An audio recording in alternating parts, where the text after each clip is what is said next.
We need to talk about suicide. It's a difficult conversation, but a necessary one. The topic of suicide often brings discomfort and fear, but avoiding it only makes the problem worse. By addressing it head-on, we can begin to understand the depth of the issue and work towards meaningful solutions. It's about creating an environment where people feel safe to express their struggles without fear of judgment or rejection. Every life lost to suicide is a tragedy, a ripple of pain that spreads far and wide. The impact is felt not just by immediate family and friends, but by entire communities. Each person who takes their own life leaves behind a void that can never truly be filled. The grief and confusion that follow are profound, often leaving loved ones searching for answers that may never come. We must break down the stigma surrounding mental health and create a space where people feel safe to ask for help. Stigma is a powerful barrier that prevents many from seeking the support they need. By fostering open and honest conversations, we can challenge misconceptions and encourage a more compassionate understanding of mental health issues. This change starts with each of us, in our homes, schools, workplaces, and communities. For too long, suicide has been shrouded in silence and shame. This silence can be deadly, as it isolates those who are suffering and makes them feel even more alone. By speaking out, we can break this cycle and offer hope to those who are struggling. It's about letting people know that it's okay to not be okay, and that help is available. Families and friends are left grappling with unanswered questions, haunted by the what-ifs and the if-onlys. The aftermath of suicide is a complex and painful journey, filled with a mix of emotions including guilt, anger, and profound sadness. It's important for those left behind to seek support and to know that their feelings are valid. Grief counseling and support groups can provide a space to share and heal, but silence only perpetuates the problem. When we don't talk about suicide, we allow myths and misconceptions to flourish. This can lead to further isolation for those who are struggling, making it even harder for them to reach out for help. By breaking the silence, we can create a more informed and supportive community. It isolates those who are struggling and prevents them from getting the help they desperately need. Isolation can exacerbate feelings of hopelessness and despair, making it even more difficult for individuals to see a way out. By reaching out and offering support, we can help break this cycle of isolation and provide a lifeline to those in need. Understanding why people attempt or commit suicide is the first step towards prevention. It's crucial to recognize that suicide is often the result of a complex interplay of factors, including mental illness, trauma, and life stressors. By educating ourselves about these factors, we can better understand the warning signs and risk factors, and be more prepared to offer support. It's about recognizing the warning signs, knowing the risk factors, and being prepared to offer support. Warning signs can include changes in behavior, withdrawal from social activities, and expressions of hopelessness. By being vigilant and proactive, we can intervene before a crisis occurs. It's also important to know how to have these difficult conversations and to approach them with empathy and care, and being prepared to offer support. Support can come in many forms, from listening without judgment to helping someone access professional resources. It's about being there for each other and showing that we care. Small acts of kindness and understanding can make a big difference in someone's life. It's about creating a society where mental health is treated with the same importance as physical health. Mental health should not be an afterthought. It is a critical component of our overall well-being. By prioritizing mental health, we can create a more supportive and resilient society. This includes advocating for better mental health services, reducing barriers to care, and promoting mental health education. We have the power to make a difference. Each of us can play a role in preventing suicide by being informed, compassionate, and proactive. It's about creating a culture of care and support, where everyone feels valued and understood. Together we can build a community that stands against the stigma and supports those in need. By opening up the conversation, we can challenge the misconceptions and fears that surround suicide. It's about creating a dialogue that is honest, respectful, and inclusive. By sharing our stories and listening to others, we can foster a deeper understanding and connection. By choosing compassion over judgment, we can create a more supportive environment for everyone. Compassion means offering understanding and support, rather than criticism or blame. It's about recognizing that everyone has their own struggles and that we all need help sometimes. And by extending a helping hand, we can save lives. It's about being there for each other, offering support and understanding, and working together to create a world where no one feels alone in their struggles. Together, we can make a difference and bring hope to those who need it most. Mental health disorders, particularly depression and anxiety, are major risk factors for suicide. These conditions can create a profound sense of isolation and despair, making it difficult for individuals to reach out for help. The stigma surrounding mental health often exacerbates the problem, as people may feel ashamed or embarrassed to admit they are struggling. This can lead to a dangerous cycle where the individual feels increasingly trapped and hopeless. Imagine carrying an invisible weight on your shoulders, a heaviness that never seems to lift. This weight can affect every aspect of your life, from your ability to perform daily tasks to your relationships with others. It can make even the simplest activities feel like monumental challenges.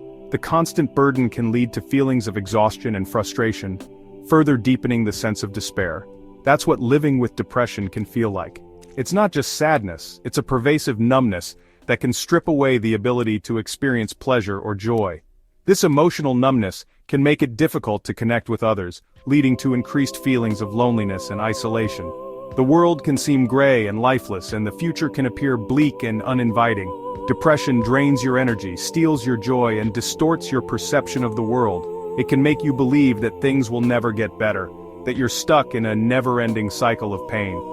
This distorted thinking can lead to a sense of hopelessness, where the idea of a brighter future seems impossible.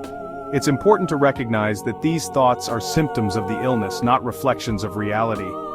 It whispers lies, telling you that you're worthless, hopeless, and a burden to others. These negative thoughts can be incredibly convincing, making it hard to see your own worth and potential. They can erode your self-esteem and make you feel like you're a failure, even when you're not. It's crucial to challenge these thoughts and seek support from others who can offer a more balanced perspective. Anxiety, on the other hand, can manifest as a constant state of fear and worry. This relentless anxiety can make it difficult to relax or enjoy life. It can cause physical symptoms like a racing heart, sweating and trembling, which can be incredibly distressing. The fear of these symptoms can lead to avoidance behaviors, where individuals start to withdraw from activities and situations that they once enjoyed. It's a racing heart, a feeling of impending doom, even when there's no apparent danger. This constant state of alertness can be exhausting, making it hard to concentrate or focus on tasks. It can also lead to irritability and restlessness, further straining relationships and daily functioning.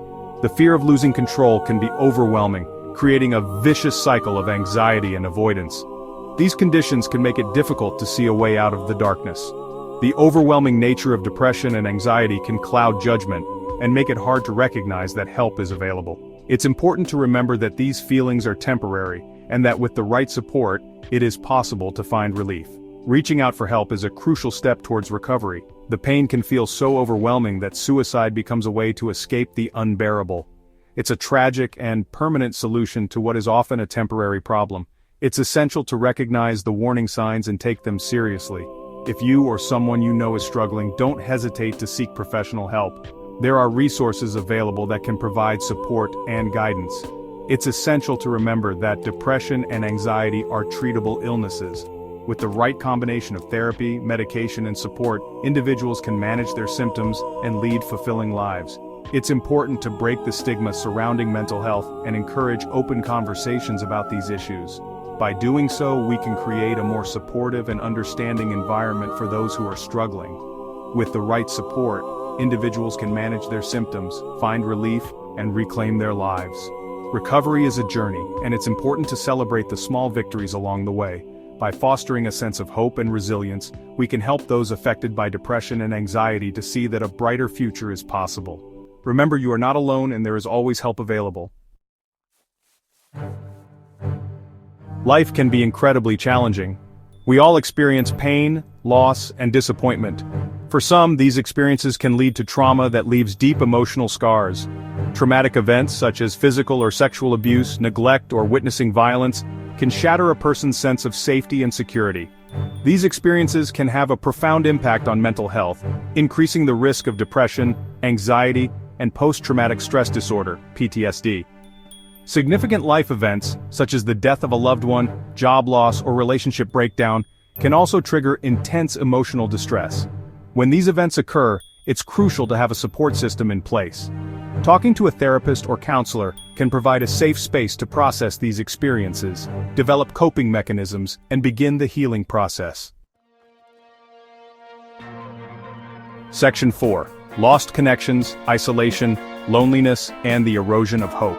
We are social beings, wired for connection and belonging.